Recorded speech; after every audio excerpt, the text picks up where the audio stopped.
Hi guys, welcome back to my channel. So for today's video ay ibebenta, meron tayo dito binibenta. So house ko to guys. Ayan. So ito is for sale. Fresh yung balance po siya. Katabi lang siya ng corner lot. Ito yung car ko. Ayan.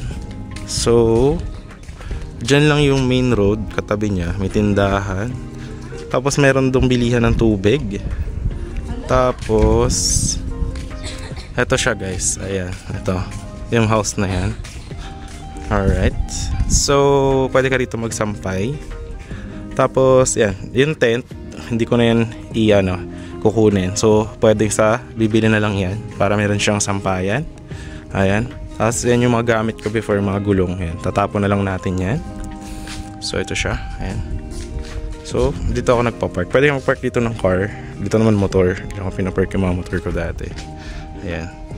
Siguro para mas ma-appreciate nyo is ipakita ko sa inyo yung drone shot para makita nyo kung ano yung sa paligid ng property. This is 5 minutes away from the SM13. So pakita ko yan dito.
So yun guys, nakita nyo na yung drone shot ng property. Ayan, so pasukin natin siya. Ito yung mga kapitbahay.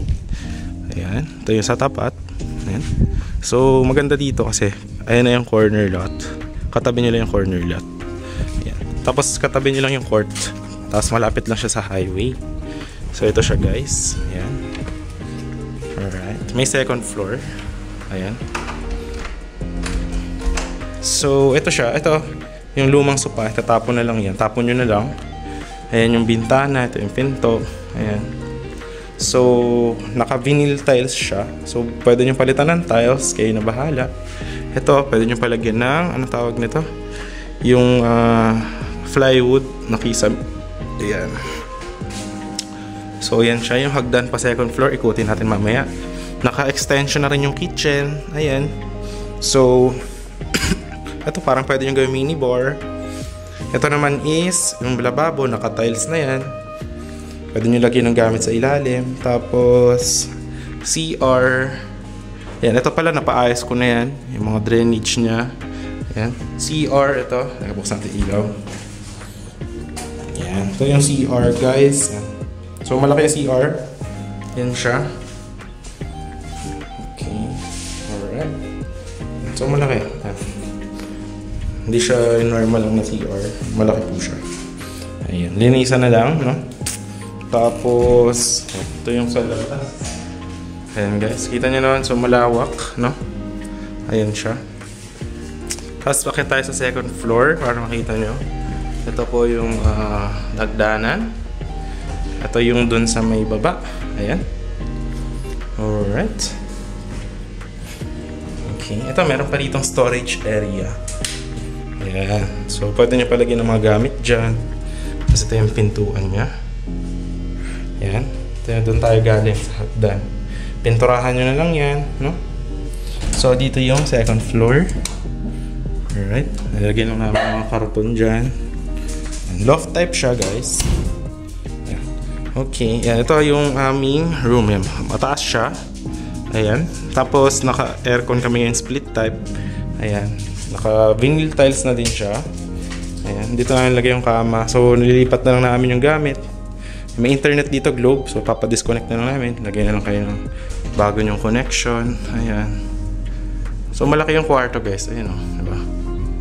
Malaki yung kwarto. Ayun. Tapos ito guys, binasusan na rin namin tong sliding window. Ayan. So yan po siya. Tapos may safety feature siya. Ayan. Napapadlock siya para ano. Tapos ito nasasara. Open nyo lang. Dito namin nilagay yung aircon. So tatanggalin ko na lang yan mamaya. Ayan. Okay. Ayan siya. Tapos ano pa mga kailangan? Yan lang naman. Yan yung mga kapitbahay nyo. Ayan. Nakasara naman to. Okay. Ayan. Tapos sara nyo lang ulit. Alright. So yun guys. The price is for only 420k. Ayan. Cash out. Tapos yun yung cash yung balance namin. Tapos ngayon, imamonthly nyo na lang siya ng 2,700 per month sa Pag-ibig. Ayan. So murang-mura siya guys. Gated subdivision. 100 pesos lang yung monthly dues. Ayan. So yun guys, kung interested kayo, nakita nyo naman yung drone shot ng property, kung gaano siyang kalapit sa Kapitolyo ng 13, tsaka yun yung mga itsura niya sa kapitbahay. Yan, PM nyo lang ako sa Viber, WhatsApp, nakalagay naman dyan. So yun guys, maraming salamat sa panonood. And I hope you are having a great day, no? And yun, thank you po sa lahat. And please subscribe our channel for more upcoming videos. Bye-bye!